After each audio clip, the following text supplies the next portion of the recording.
Hey everybody, Rick here with the word for Wednesday. Hope this message finds you well. So look, March 6th, we're going to be kicking off our small group gatherings. And yes, we want you to be a part of a small group because small groups is a place where you can connect, where you can actually have relationship, where you can do life together. And small groups are really the place where most of the intimate growth and sharing and caring of one another's burdens really happens. So I'm going to give you a couple reasons why I think you should join a small group. So thanks ahead of time for listening.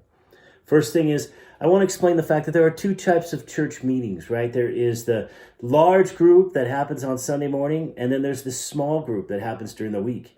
And the church that meets at their homes, yeah, you can find these references Romans 16, in Acts chapter 2, I think it's verse 26, and on in Acts. We believe that we must grow, and at the same time, you must grow outward and inward. And small groups is a great place to meet. The purpose of a small group is really to think about this idea. We need to grow together. And in Acts 2:42 through 47, one of the hallmarks of that passage is they devoted themselves to the apostles' teaching. Well, and fellowship. They broke bread together. That happens in a small group super well, and it's super effective. It's a part of the one another's, right? To love one another, to serve one another, to give one another, accept one another, forgive one another, greet one another, be devoted to one another, honor one another. It's all a part of those one another's that happen in a setting that is safe and encouraging.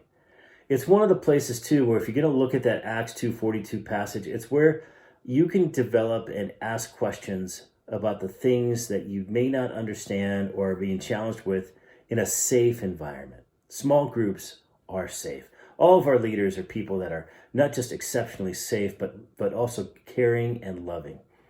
The other thing is that there's this part of breaking of bread that happens. You know, when you do life together, you do meals together, you do things together, your kids love each other. There's a connection that happens that is beyond just what happens on a Sunday morning. And then there's prayer.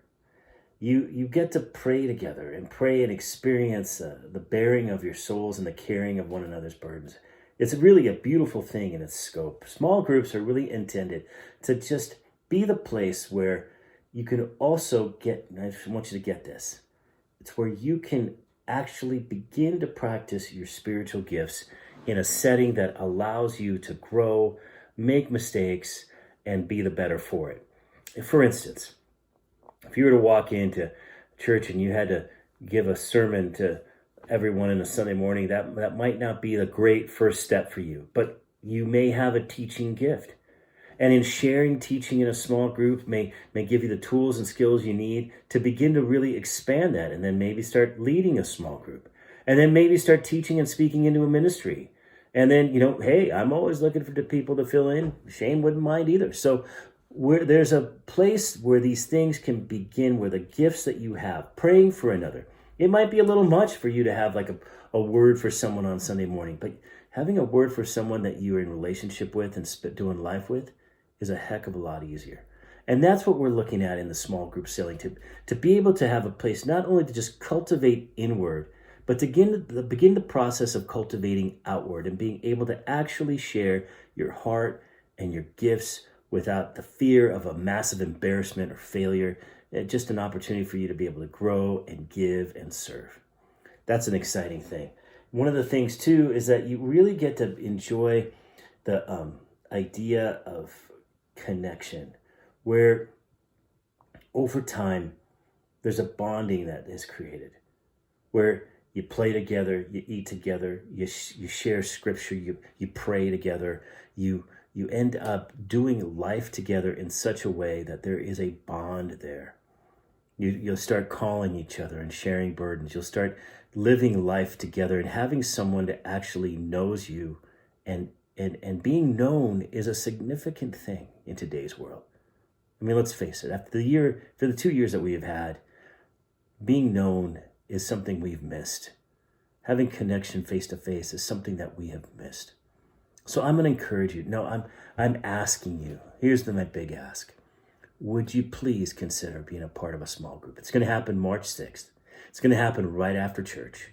We're going to be having people break up and just setting up small groups right then and there. They're going to be meeting midweek. You get to meet some fun people and you get to have a good time doing it. We're going to have some finger foods here and some time to really kind of get to know some folks and find a place where you fit with a group that could meet your needs and kind of meet your schedule as well. So I hope you'll take good stock of where you're at in your faith, and this is a fit for you, because the Lord lives in relationship. Ministry flows out of relationship. And what I mean by that is God is a Trinity. The sense of relationship is baked into the concept and notion of God. And we're intended to live in relationship with him and relationship with each other. So again, make sure you let us know you're coming. Love to have you. March 6th, small group kickoff. See you then.